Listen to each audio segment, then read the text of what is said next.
Hello student, मेरा जो chapter number 7 है आप लोगों का परमुटेशन एंड कॉम्बिनेशन, उसका कुछ रिवीजन करते हैं और कुछ क्वेश्चन बेटा जैसे एक वीडियो बनाया था, वो वीडियो आप लोगों तक नहीं पहुंच पाया कुछ टेक्निकल फॉल्ट के कारण, तो वीडियो दोबारा से बनाया था। मेरा लेक्चर नंबर 1 के लिए वो कंसिडर कर लिया, ठीक है। उसके अंदर हम रिवाइज भी कर लेंगे और कुछ क्वेश्चन थे जो उस वीडियो के अंदर थे, वो वीडियो टेक्निकल फॉल्ट के कारण बेटा चल नहीं पाया, तो उसको दोबारा से यहाँ पे एक्सप्लेन करेंगे। तो बेटा देखिए, सबसे पहले तो अगर मैं परमुटेशन और जो कॉम्बिनेशन है उसके बारे में आप लोगों को बताऊं, इनका डिफरेंस आपको समझ में आना चाहिए बेटा कि परमुटेशन कैसे होता है और कॉम्बिनेशन कैसे होता है, ठीक है। एक बेसिक फंडा है वो क्लियर कर लीजिए पहले, तो फिर बाद में इसके ऊपर कुछ क्वेश्चन वगैरह देखिए। देखिए, सपोज करिए आपके पास 3 थिंग्स है A, B, C, ठीक है। मेरे को इसके अरेंजमेंट बनाने हैं taking 2 things at a time.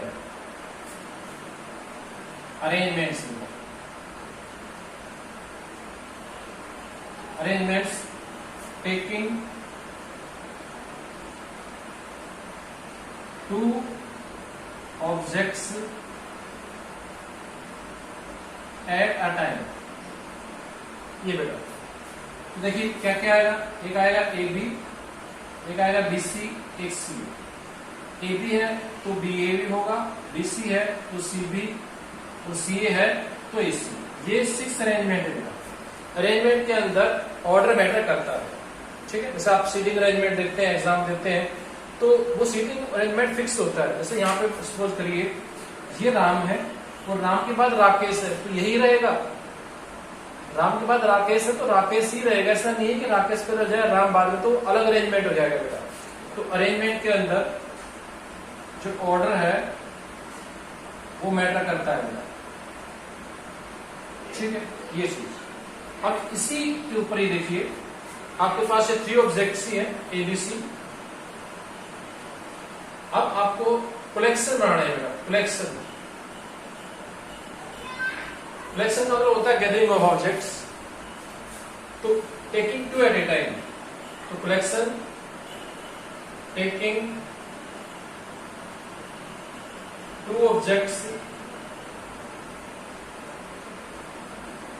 At a time. ये बेटा तो देखिए क्या आएगा, एक आएगा ए बी, एक आएगा बी सी, एक आएगा सी। कलेक्शन के अंदर ऑर्डर मैटर नहीं करता। कलेक्शन के अंदर बेटा ऑर्डर मैटर नहीं करता। सो यहां पर लिख दीजिए ऑर्डर डज नॉट मैटर। इसमें ऑर्डर मैटर नहीं करता। ये बेटा तो बेसिक थिंग क्या है, अरेंजमेंट के अंदर ऑर्डर मैटर करता है, कलेक्शन के अंदर ऑर्डर मैटर नहीं करता। तो जहां परमुटेशन यूज होगा वहां अरेंजमेंट वर्ड आएगा, ठीक है। परमुटेशन यूज होगा वहां क्या आएगा, अरेंजमेंट आएगा, क्लियर। और जहां कलेक्शन यूज होगा वहां कॉम्बिनेशन आएगा। तो ये बेसिक डिफरेंस है, अरेंजमेंट, परमुटेशन, कलेक्शन, कॉम्बिनेशन बेटा। हाँ जी बेटा, तो आई थिंक कि आपको बेसिक फंडा जो क्लियर हो गया होगा, ठीक है। तो परमुटेशन क्या होता है, permutation is a definite arrangement of objects taking all or some of them at a time. यानी कि परमुटेशन एक डेफिनेट ऑर्डर होता है किसका, ऑब्जेक्ट्स का, जिसके अंदर आप उसमें से कुछ ऑब्जेक्ट भी ले सकते हैं और वो सभी के सभी ऑब्जेक्ट भी एक टाइम पे ले सकते हैं, तो उसको बोलते हैं परमुटेशन, ठीक है। और कॉम्बिनेशन के अंदर होता है collection of object taking some और ऑल एट ए टाइम। तो कलेक्शन का वर्ड बोलेंगे तो परमुटेशन, कॉम्बिनेशन, और अरेंजमेंट बोलेंगे तो परमुटेशन बेटा। आई थिंक कि आप समझ गए होंगे बेसिक डिफरेंस ये है। अब देखिए इसके बाद क्या होता है, ये होता है NPR। इसको ऐसे भी लिखते हैं PN, ये इसका मतलब क्या है, देखिए number of permutations of n things taking, लिख देता हूं, number of permutations of n things taking r at a time. Total आपके पास n थिंग्स है, उसमें से आपको r थिंग्स लेनी है और आपको परमुटेशन बनाने हैं, तो उनके जो नंबर होंगे, कितने परमुटेशन होंगे, उसको NPR लिखते हैं। इसको अरेंजमेंट भी बोल सकते हैं, number of arrangements of n things taking r at a time. इस NPR का मीनिंग है बेटा ये NPR। क्यों इससे रिक्वायरमेंट पड़ी? देखिए, मान लीजिए अभी तो मैंने आपके पास 3 थिंग्स ली, अगर आपके पास थिंग्स होगी 100 थिंग्स टोटल है, तो टेकिंग एट ए 2 टाइम आपको अरेंजमेंट बनाना है, फिर पॉसिबल नहीं हो पाएगा आपको, फिर पॉसिबल नहीं है। बट जो ये NPR है, इसका फॉर्मूला आएगा, उसकी हेल्प से एक लाइन में क्वेश्चन सोल्व हो जाएगा। ठीक है, NPR का फॉर्मूला आएगा, उससे हम एक लाइन में क्वेश्चन सोल्व कर सकते हैं। देखिए, अब NPR का मैं फॉर्मूला आपको बताऊंगा, ड्राइव करके दिखाऊंगा, ठीक है, और उसको आप याद भी रखेंगे, उसके ऊपर बाद में काम करेंगे बेटा। कॉम्बिनेशन के ऊपर आप इसको अपने माइंड में रख लीजिए, कॉम्बिनेशन का मीनिंग ये है। सो NPR का मीनिंग आप समझ गए, NPR का मतलब क्या है। देखिए, इसके ऊपर ही डिस्कस करेंगे, NPR के ऊपर। NPR का मतलब क्या है? टोटल n थिंग्स है, उसमें से आपको r एट ए टाइम लेनी है। तो ये देखिएगा, ये बेसिक फंडा है जो हम पहले कर चुके हैं, उसी फंडे के ऊपर इस क्वेश्चन को मतलब इसकी वैल्यू निकालेंगे।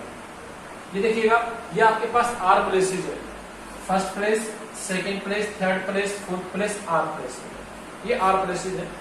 n ऑब्जेक्ट्स है, तो n ऑब्जेक्ट से r प्लेसेस फिल कर रहे हैं, n ऑब्जेक्ट से r प्लेसेस फिल करने हैं। तो बड़ा आसान सा ये था, बेसिक आपको बताइए। इस प्लेस के लिए कितनी पॉसिबिलिटी होंगी? n बेटा, n में से कोई भी आ सकते हो, रिपीटेशन अलाउड नहीं है, रिपीटेशन अलाउड नहीं है। अब यहाँ पे एक तो आपने यूज कर लिया, n में से 1 गया तो क्या हुआ? n-1 हो गया, इसके लिए n-1 पॉसिबिलिटी। अब आपने 1 यहाँ यूज किया, 1 2 यूज कर लिए, तो इसके लिए n-2, इसके लिए n-2। लेकिन ये rth प्लेस है बेटा, उसके लिए क्या होगा? देखो, एक सीरीज बन रही है यहाँ पे। जब फर्स्ट प्लेस बोल रहा हूँ, फर्स्ट तो किया n-0, बोला सेकंड तो किया n-1, बोला थर्ड तो किया n-2, फोर्थ बोला तो n-3। यानी कि जो बोल रहा हूं उससे एक कम लिख रहा हूं। फोर्थ प्लेस तो यहाँ पे -3 किया इनके अंदर से, थर्ड प्लेस तो -2 किया, सेकंड प्लेस तो 1 माइनस किया है।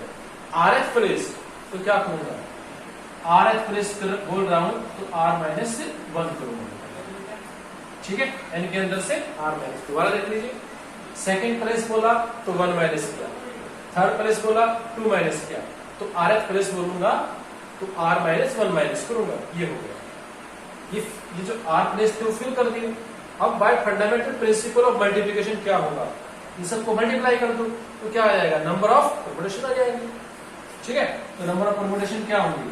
ये n, ये भाई n-1, ये n-2, ये n-3 और ये n-6 r-1, ये इसको +1 लिख दो, माइनस है ना, तो n-r+1 हो गया। ये बेटा, ये फार्मूला मिल गया, NPR का फार्मूला ये होता है। ठीक है, ये प्रूव भी कर दिया। इसका एक सेकंड फार्मूला भी होता है, उसके बारे में भी बात कर देता हूं। ठीक है, देखिए इसका सेकंड फार्मूला क्या है? NPR का सेकंड फार्मूला बेटा ये है, फैक्टोरियल n/n-r का फैक्टोरियल। ये सेकंड फार्मूला है, ये भी निकाल देते हैं इससे। देखिए, ये आपके पास NPR की वैल्यू चल रही है, तो ये है n-1, n-2, n-3, like that n-r+1। ये n-r+1, ये n के अंदर से 1 माइनस किया, फिर 2 हुआ, फिर 3 हुआ, ऐसे n-r है। इससे पिछला टर्म लिखूं तो मैंने इसके अंदर से एक कम कर दिया, फिर मैंने इसके अंदर से भी एक कम कर दिया, ऐसे कम करता करता मैं लास्ट में 2 और 1 पे पहुंच गया। ठीक है, देखिए जिससे मैंने मल्टीप्लाई किया है, जो मैंने लिखा है यहां से यहां तक, सारी चीजें मैंने लिखी है। कहां से? n-r से 1 तक। कोई अगर आपको बोले कि 8 से लेकर 1 तक लिख दो तो क्या होता है? 8 फैक्टोरियल, सिंपल सी बात है। तो क्या लिखा है? n-r से 1 तक, तो ये n-r का फैक्टोरियल है। चीज मैं यहां पे लिखूंगा n-r n minus r minus 1 फिर 2 1, जिससे मल्टीप्लाई किया उसी से डिवाइड कर दिया। ठीक है, एक ये चीज आपके पास आ गई, इससे मल्टीप्लाई किया, इससे डिवाइड कर दिया। अब देखिएगा ये 1 फिर 2 फिर 3 n minus r minus 1 n minus r, फिर 1 ऐड करेंगे, ये आएगा, 1 ऐड करेंगे, 1 ऐड करते जाएंगे तो n पे रुक गए। अब 1 से लेकर n तक, 1 से लेकर n तक क्या होता है, n फैक्टोरियल, तो ऊपर तो हो गया फैक्टोरियल n, और 1 से लेकर n माइनस r तक n माइनस से r फैक्टोरियल, ये so npr is equal to this. ये बेटा ये अपनी कॉपी में लिखेंगे आप लोग, ठीक है, बहुत सिंपल फंडा था, आप लोगों के लिए प्रूव हो गया। सो npr की वैल्यू क्या ले सकते हैं आप, factorial n upon n minus r का फैक्टोरियल। अब आपको ये चीजें याद रखनी है, ठीक है, ये तो बेसिक फार्मूला हो जाता है बेटा। देखिए अब मैं आपको वैल्यू निकाल के दिखाता हूं, वैल्यू कैसे निकालेंगे आप। मान लो कोई आपको वैल्यू निकालनी है तो वैल्यू कैसे निकलेगी। सपोज करिए कोई आपको बोल दे 8p2, तो क्या लिखोगे भाई, फैक्टोरियल 8 अपॉन 8 माइनस 2 फैक्टोरियल। ये बेटा ये फार्मूला ऊपर लिखकर का ये ऑपरेट कर दिया मैंने, ये तो ये होगा फैक्टोरियल 8 अपॉन फैक्टोरियल 6। फैक्टोरियल 8 की वैल्यू ब्रेक कर दी, 8 इंटू 7 इंटू फैक्टोरियल 6, फैक्टोरियल 6 ये हो गया 56। ये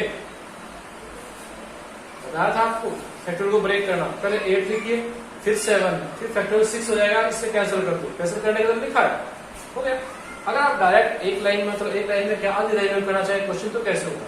देखिए नीचे 2 है, 8p2, नीचे 2 है तो इसको 2 फैक्टर आएंगे बस, 8 इंटू 7 56 बस। सो कोई बोलते 9c3, 3 फैक्टर आएंगे, 9 से शुरू करो, 987 सो, ठीक है, 9 8 जा 72, 72 इंटू 7, 7 2 जा 14, इट इज 504। हो गया, बिल्कुल सिंपल सा। आपको कोई बोलते 3c2, 2 फैक्टर आएंगे, 32 यानी कि 6। कोई बोलते 5c1, 1 फैक्टर आएगा 5, ज्यादा क्वेश्चन निकल जाएगा ऐसे। मतलब ये देखो सिर्फ 1 सेकंड लगे आपको निकालने में, ठीक है। इससे सोल्व करेंगे तो ऐसे करना पड़ेगा, डायरेक्ट लिख लीजिएगा, सिंपल टेक्निक है, याद रह जाएगी आप लोगों को, ठीक है। तो ये होता है बेटा एनपीआर को एक्सपेंड आप ऐसे करते हैं। अब एक चीज और देखिए, जैसे मैंने अभी बताया था कि आपके पास 3 ऑब्जेक्ट थे, एबीसी 3 ऑब्जेक्ट थे, आपने अरेंजमेंट किया तो क्या आया था, ए बी बी सी सी ए, फिर बी ए सी बी ए सी, ये 6 अरेंजमेंट आए थे, आपने निकाल दिए। बट सपोज करो आपके पास 100 ऑब्जेक्ट्स है, 100, ये 3 की बजाय 100 है, और आपको 2 एट ए टाइम लेने हैं, तो 100p2 लिखेंगे। 100p2 क्या होगा, 100p2 भी बताया, 100 इंटू 99 इज इक्वल टू 9900, हो गया सर। तो सिंपल सा नहीं है, आप अरेंजमेंट बढ़ाते रहिए, बढ़ेंगे नहीं आपसे, ठीक है। इसको भी फॉर्मूले से लेते हैं, 3 ऑब्जेक्ट्स है, 2 एट ए टाइम लेने हैं, तो 3p2 का मतलब 3 into 2 is equal to 6, 6 answer मिलेगा, 1 2 3 4 5 6, चुटकियों में क्वेश्चन सॉल्व हो जाएगा, ठीक है। तो आप लोग अब याद रखेंगे एनपीआर की वैल्यू क्या होगी। चलिए, आई थिंक आप लोगों को ये चीजें याद रह जाएंगी। अब देखिए बेटा क्वेश्चन देखिए, 7.3 क्वेश्चन नंबर 1 है, how many 3 digit number can be form by using the digit 1 to 9 if no digit is repeated. Digit कोई भी रिपीट नहीं है, आपको 3 डिजिट के नंबर फॉर्म करने हैं और 1 से लेकर 9 तक यूज करने हैं। देखिए पहले हम कर चुके ऐसा क्वेश्चन, उससे भी देखिएगा, ये 3 डिजिट है, 1 से लेकर 9 तक कितने नंबर है बेटा, 9। तो इसके लिए पॉसिबिलिटी 9, इसके लिए 8, इसके लिए 7।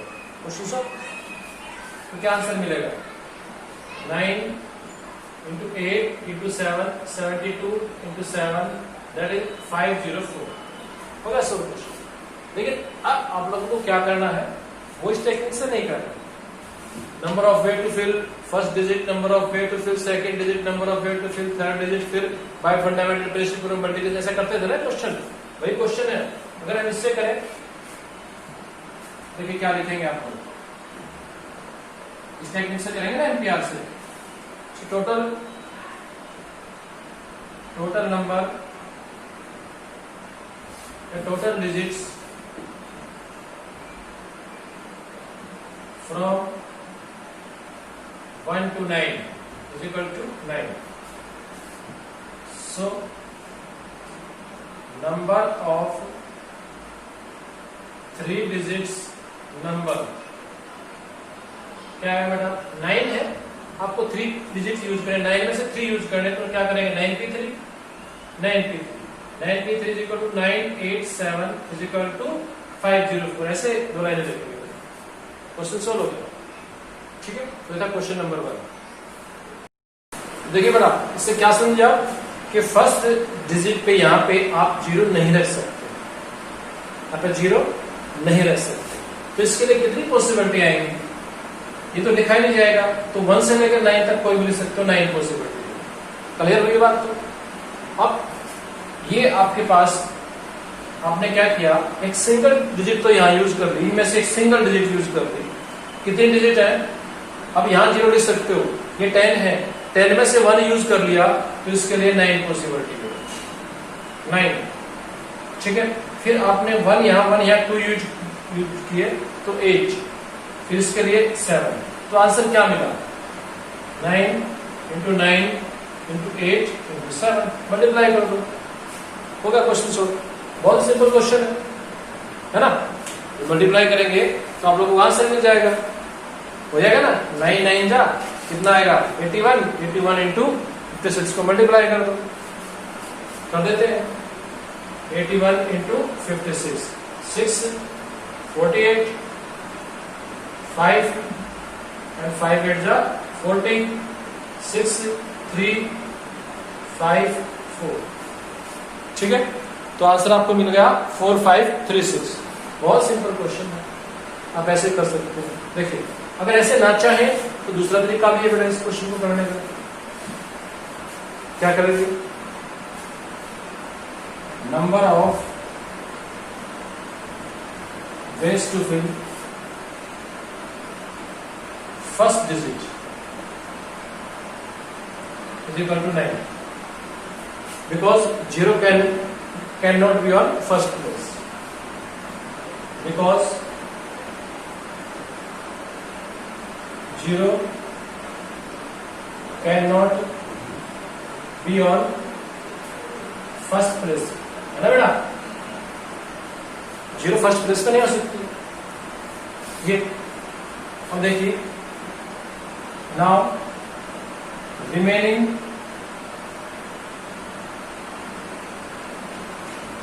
3 प्लेसेस, या फर्स्ट प्लेस लिख लीजिए, फर्स्ट डिजिट लिख लीजिए, कोई नहीं, remaining 3 digits can be filled by 9 digits by 9 में से 9 डिजिट 3 प्लेस करने हैं, तो 9p3 देखो तो 987। So total number of 4 digits number, total number of 4 digit number is equal to, first place के लिए पॉसिबिलिटी अलग से निकाल रखी है, 9 into 9 into 8 into 7 that is equal to, अभी आपको मल्टीप्लाई करके बताया भी था, क्या आंसर मिला था 4536। तो बेटा ये क्वेश्चन आप ऐसे सॉल्व कर सकते हैं। Question number 2।